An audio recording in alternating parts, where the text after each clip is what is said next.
کبھی سونے کا انڈا دیکھا ہے؟ سونے کا انڈا دیتی ہے۔ وقت گزرنے لگا، چند مہینے سکون کے گزرے، لوگ بات بھول گئے۔ ایک دن سویرے سویرے کمرے سے ماں کے رونے کی آواز آئی، اور جب اماں چیخی، خامن دوڑا تو کہنے لگی لے تیرے سونے کے انڈے بچ گئے، اور وہ دیکھ میرے بیٹے کو 10 کے بستر سے اتر گئی ہے۔ وہ دیکھ میرا اکلوتا بیٹا۔ ابھی بیٹے کو اٹھا کے طبیب کے پاس لے جانے ہی لگے تھے، وہ اپنے گھر کے دروازے تک پہنچا تھا کہ جناب اسرائیل پہلے تشریف لے آئے۔ اب جب واپس آیا، بیٹے کا جنازہ بڑا مشکل ہے باپ کے لیے اٹھانا، بڑا مشکل ہے، بڑا مشکل۔ رونے لگا، چیخنے لگا۔ ایک بیٹا وہ بھی پردہ کر گیا۔ جنازہ اٹھا، لوگ اس کو دفن کرنے کے لیے نکلے تو ماں نے بھی سارا سامان سمیٹا، ماں نے بھی۔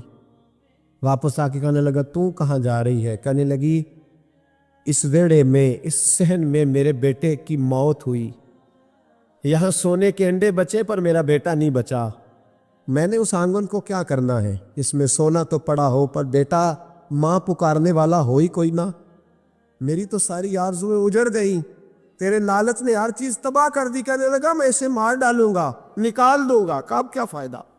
تو ختم ہو گئی بات۔ بے قدرہ کچھ قدر نہ جاتی، کیتی خوب تسلی ہو، دنیا دار پجاری زر دے، کتیاں دے گل ٹلی ہو، اب کیا فائدہ؟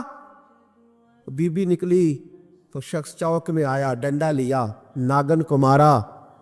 اور ابن جوزی فرماتے ہیں وہ پاگلوں کی زندگی بسر کرتا تھا، اس کے دائیں بائیں سونے کے انڈوں کا ڈھیر لگا ہوتا تھا، اور وہ لوگوں کو کہا کرتا تھا میرے جیسے لالچی نہ بننا، میرے پاس نہ بیوی بچی، نہ بچے بچے، نہ گھر بچا، نہ کوئی وفادار بچا۔ حاجی کہ نا کسی نے جوتے چوری کر لیا، اور قیمتی جوتے تھے۔ اب شاید آپ کو تو یہ بات ویسے ہی، زیادہ تر شہر میں رہنے والے لوگ ہیں، ہم جو دیہاتی لوگ تھے نا، ہم سائی دے کے جوتا بنواتے تھے۔ عقیدہ سے میں سائی دے کے جوتی بنوائی، سائی دے کے جوتا بنواتے تھے تو بڑا پیارا لگتا تھا۔ وہ جوتا چوری ہو گیا تو لوگوں نے آپ سے کہا کہ حضور وہ تو جوتا چوری کوئی لے گیا آپ کا، تو حضرت نے فوراً جو لفظ کہے وہ شکر مانگوانا۔ یہ بھی ہو سکتا تھا دیکھو جی لوگ کتنے چور ہو گئے، کتنے ظالم ہو گئے، خیال ہی نہیں کرتے، بزرگوں کا بھی خیال نہیں کرتے، کسی کا حیا ہی نہیں رہا، فلان ہو گیا فلان، یہ ساری باتیں ہو سکتی تھی نا۔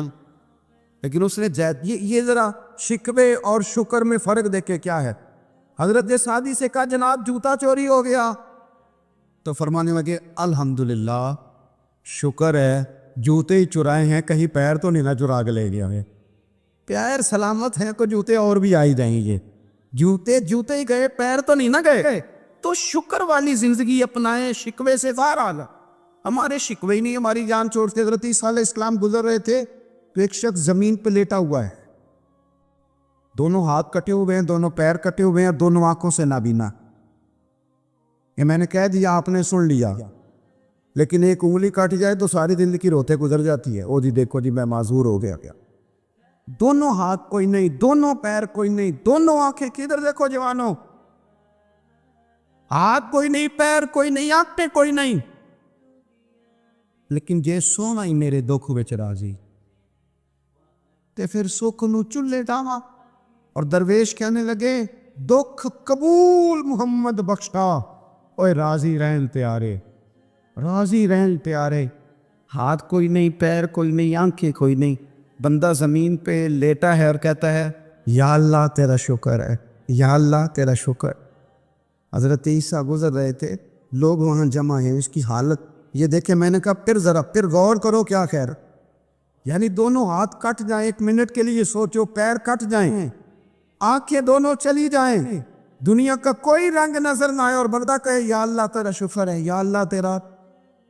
حضرت عیسیٰ علیہ السلام نے جب لوگوں کو دیکھا نا کہ حیرت سے دیکھ رہے ہیں اس کی طرف، تو حضرت روح اللہ علیہ السلام اس بندے کے قریب گئے اور دست شفقت پھیر کے کہنے لگے لوگوں کے دلوں میں تیرے لیے ایک سوال ہے، ہاتھ تیرے کوئی نہیں، پیر تیرے کوئی نہیں، آنکھیں تیری کوئی نہیں، تو شکر کس بات کا؟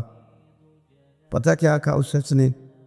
عرض کرنے لگا حضور آنکھیں کوئی نہیں، پیر کوئی نہیں، ہاتھ کوئی نہیں، پر رب کا شکر ہے اس نے مجھے ایمان تو عطا فرمایا ہے۔